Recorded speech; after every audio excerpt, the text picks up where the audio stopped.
Next हमने कहा कि internal controls and the internal auditor. ठीक है, हमने इस चीज को देखा कि किस तरीके से जो है इन चीजों को जो है मेजर करता है, किस तरीके से इफेक्टिवनेस को देखा जा सकता है। और हम जो है क्या करेंगे कि जो है एज ए प्रिवेंटिव मेजर भी हम क्या करते हैं, इंटरनल ऑडिटर्स को जो है कंसिडर करते हैं और इंटरनल ऑडिटर्स को हायर करते हैं ताकि वो क्या करें, इन चीजों को एनालाइज करें कि आपकी जो ऑर्गेनाइजेशन में इस किस्म की कोई जो है प्रॉब्लम्स आती हैं तो हम पहले से ही उसको क्या कर सके, रोक सके। इसके बाद नेक्स्ट चीज है कि ensuring the effectiveness of internal financial procedures. कि सबसे इंपॉर्टेंट बात कि हम जो है इस चीज की इफेक्टिवनेस को देखें कि हमारे जितने भी फाइनेंशियल प्रोसीजर इंटरनल वो कितने इफेक्टिव हैं। सो कहते हैं कि effectiveness in the measure is a measure of the extent to which organization objectives are being achieved. Management's objective for internal financial procedure will be described earlier, namely as ensuring. ठीक है, ऐसा कहता है कि इफेक्टिवनेस जो है आपके पास क्या है कि इस चीज को देखना कि ऑर्गेनाइजेशन के जो ऑब्जेक्टिव्स हैं वो कितने अचीव हो रहे हैं, किस हद तक हम अपने ऑब्जेक्टिव्स को अचीव कर रहे हैं। तो अगर हम जो है अपने ऑब्जेक्टिव्स को सही तरीके से अचीव कर रहे हैं तो इसका मतलब है कि हमारा तरीकाकार इफेक्टिव है। अगर वो अचीव नहीं हो रहा है तो हम कहेंगे कि हमारा जो है जो तरीकाकार है वो इनफेक्टिव है। तो इसलिए कहता है कि मैनेजमेंट के जो ऑब्जेक्टिव्स हैं कि वो फाइनेंशियल प्रोसीजर को किस तरीके से देखती है, तो उसको हमने जो है इस चीजों के जो है नाम दिया हुआ है। कहता है कि इन चीजों को आपने इंश्योर कराना होगा कि वो इफेक्टिव है। पहली चीज, the orderly and efficient control conduct of the business, कि आपका बिजनेस जो है सही तरीके से हो रहा है और एफिशिएंट तरीके से अपना काम परफॉर्म कर रहा है जो उसका मेन काम है। सेकंड, सेफ गार्डिंग एसेट्स, उसके जितने भी एसेट्स हैं वो सेफ गार्ड है कि नहीं है, वो महफूज है कि नहीं है, कहीं पे फ्रॉड तो नहीं हो रहा, कोई उसमें से चोरी तो नहीं कर रहा। Third, the prevention and detection of fraud and error, कि आपने देखना होगा कि अगर उसमें कोई जो है फ्रॉड के चांसेस है आप उसको पहले से ही प्रिवेंट करोगे। अगर उसमें जो है फ्रॉड हो रहा है तो आप उसको डिटेक्ट करोगे। अगर उसमें एरर के चांसेस हैं तो आप उसको प्रिवेंट करो। अगर हो रहे हैं तो फिर उसको जो है डिटेक्ट करो और फिर उसको रेक्टिफाई करो। The third fourth one, the accuracy and completeness of the accounting records, जो सबसे इंपॉर्टेंट था, हमने कहा था कि आपके जितने भी अकाउंटिंग रिकॉर्ड्स हो वो एक्यूरेट होने चाहिए और कंप्लीट होने चाहिए। The timely preparation of reliable financial information, और आपकी जितने भी फाइनेंशियल इंफॉर्मेशन है वो टाइमली होनी चाहिए और रिलायबल होनी चाहिए, कि जब आपकी ऑर्गेनाइजेशन को जरूरत हो आप उसको वो सारी की सारी इंफॉर्मेशन अवेलेबल कर दो। सो कहते हैं कि the best way for management to set about achieving these objectives will be to establish a strong set of internal financial controls within the organization such that to implement all five components of internal controls in the financial reporting functions. कि आप क्या करो कि इसके लिए आसान तरीका क्या है कि जब अपनी ऑब्जेक्टिव्स जो है अचीव करना चाहती है कंपनी, तो उसको चाहिए कि वो अपने फाइनेंशियल कंट्रोल सिस्टम को बहुत ही स्ट्रांग बनाए। और वो सारे के सारे जो है फंक्शंस कैसे पूरे हो सकते हैं, तो वो जो हमने यहाँ पे ऊपर 5 बातें कही, अगर वो इन चीजों का ख्याल रख रही है, वो इन चीजों को प्रॉपर तरीके से इंप्लीमेंट करा रही है और वो इस चीजों को एनालाइज करी है कि हाँ इंश्योर करा रही है कि ये सारी चीजें अचीव हो रही है, तो फिर इसका इंटरनल कंट्रोल जो है फाइनेंशियल कंट्रोल सिस्टम स्ट्रांग है।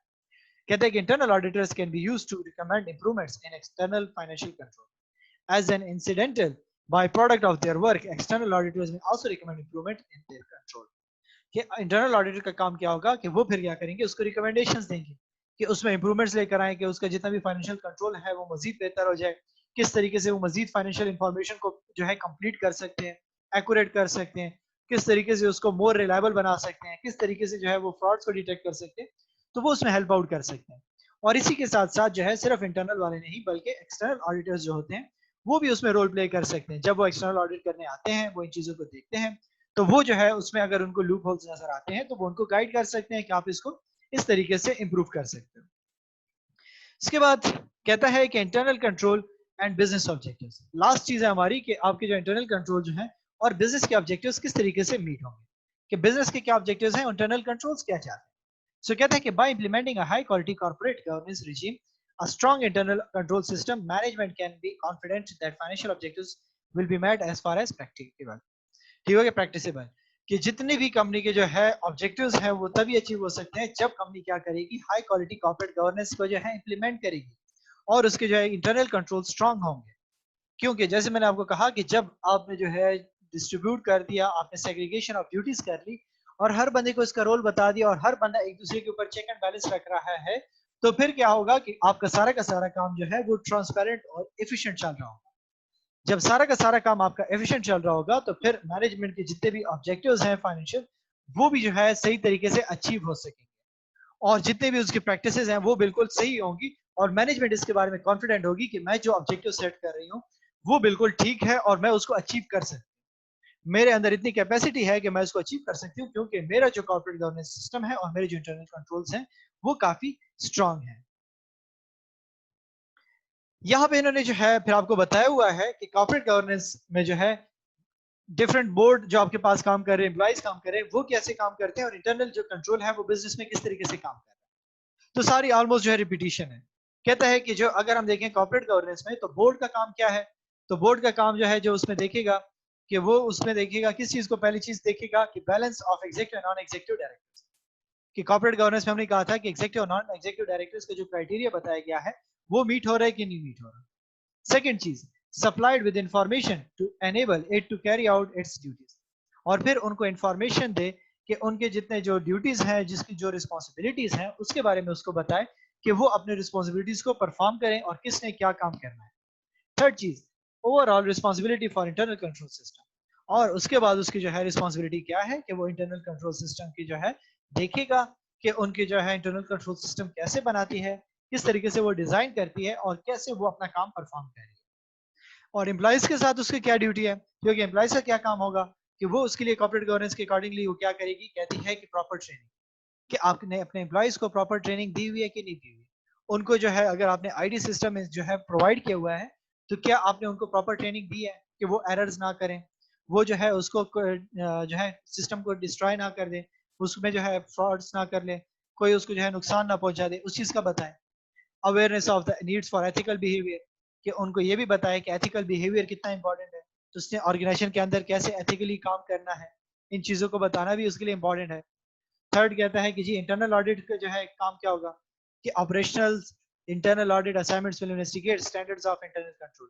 कि इंटरनल ऑडिट का काम क्या होगा वहां पे, कि वो जो है जितने भी असाइनमेंट्स उनको दी गई है उनको प्रॉपर तरीके से इन्वेस्टिगेट करेगा, और क्या करेगा, वो देखेगा कि जितने इंटरनल कंट्रोल है वो प्रॉपर तरीके से काम कर रहे हैं कि नहीं कर रहे। हमने क्या कहा था कि इंटरनल ऑडिटर्स क्या करते हैं, उनको टास्क दिए जा सकते हैं कि आप इन चीजों को एनालाइज करो। तो वो क्या करेगा कि इन चीजों को देखेगा कि इंटरनल कंट्रोल जो है जो सिस्टम है वो हमारा स्टैंडर्डाइज है कि नहीं। एक्सटर्नल ऑडिटर का क्या होगा, कहते हैं कि will report weakness in the internal control discover during the course of their audit work. कि वो इस चीज को देखेगा कि अगर उनको कहीं पे जो है ऑडिट के दौरान कमियां नजर आ जाती हैं, कहीं पे जो है थोड़े से मसले नजर आ जाते हैं उनके इंटरनल कंट्रोल में, तो वो उसको बताएगी कि इन इन चीजों में आपके थोड़े से इश्यूज हैं, इसको इम्प्रूव करो, इसको बेहतर करो, ताकि जो है सिस्टम बेहतर चल सके। इंटरनल कंट्रोल का क्या काम होगा, कहता है कि वो पहली चीज प्रोवाइड करेगा गुड कंट्रोल एनवायरनमेंट, कि वो एक अच्छा कंट्रोल एनवायरनमेंट प्रोवाइड करे, क्योंकि हमने क्या कहा कि उसका रोल एज ए प्रिवेंटिव भी है। तो प्रिवेंटिव के लिए आपको क्या करना पड़ेगा, एक अच्छा कंट्रोल एनवायरनमेंट डिजाइन करना पड़ेगा। सेकंड बात, रेगुलर रिस्क असेसमेंट प्रोसेस, कि वो जो है रेगुलरली रिस्क को असेस करती रहेगी कि कंपनी जो रिस्क ले रही है वो उसको सही तरीके से हैंडल भी कर रही है कि नहीं कर रही। थर्ड चीज, good information system and communication of information. सबसे इंपॉर्टेंट चीज आपके ऑर्गेनाइजेशन के अंदर कम्युनिकेशन कैसे हो रही है इंफॉर्मेशन की। अगर आपकी इंफॉर्मेशन सही तरीके से जो है फ्लो नहीं कर रही, तो प्रॉब्लम्स क्रिएट हो सकती हैं। तो आपकी इंफॉर्मेशन डायरेक्टर्स तक कैसे पहुंचेगी, आपकी इंफॉर्मेशन ऑडिट कमेटी तक कैसे पहुंचेगी, आपकी इंफॉर्मेशन ऑर्गेनाइजेशन के अंदर कैसे स्प्रेड होगी और एक्सटर्नल ऑडिटर को कैसे मिलेगी। इन चीजों की जो है एक सिस्टम होना चाहिए, एक हायरार्की होनी चाहिए। इसके बाद कहते हैं अप्रोप्रिएट कंट्रोल एक्टिविटीज, और जितने भी कंट्रोल एक्टिविटीज हैं वो अप्रोप्रिएट होनी चाहिए, हर एक अपने रिक्वायरमेंट के अकॉर्डिंगली होनी चाहिए डिजाइन।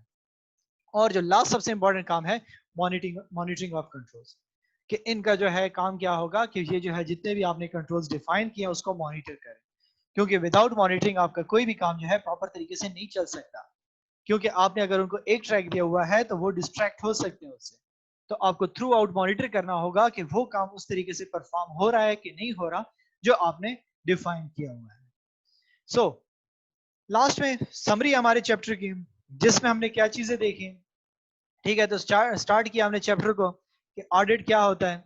ठीक है, फिर हमने उसकी टाइप्स देखी, आज भी हमने उसको डिटेल से देखा कि इंटरनल और एक्सटर्नल ऑडिट क्या करते हैं। तो हमने कहा कि इंटरनल ऑडिट का काम क्या है, how organisation manage their risk, कि ऑर्गेनाइजेशन किस तरीके से अपने रिस्क को मैनेज करती है। और एक्सटर्नल का काम क्या है, कि truth and fairness of financial statements, कि जितने भी आपके पास फाइनेंशियल स्टेटमेंट्स कंपनी दे रही है, बना रही है, वो ट्रू है और फेयर है।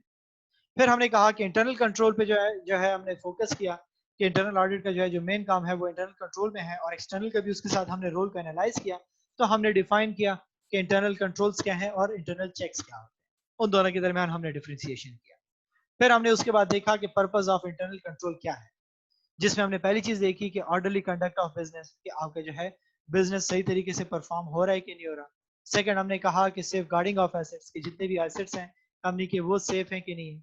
थर्ड हमने कहा कि prevention and detection of fraud, कि आप जो है पहले से ही फ्रॉड को प्रिवेंट करो, अगर हो चुके हैं तो आप उसको डिटेक्ट करो।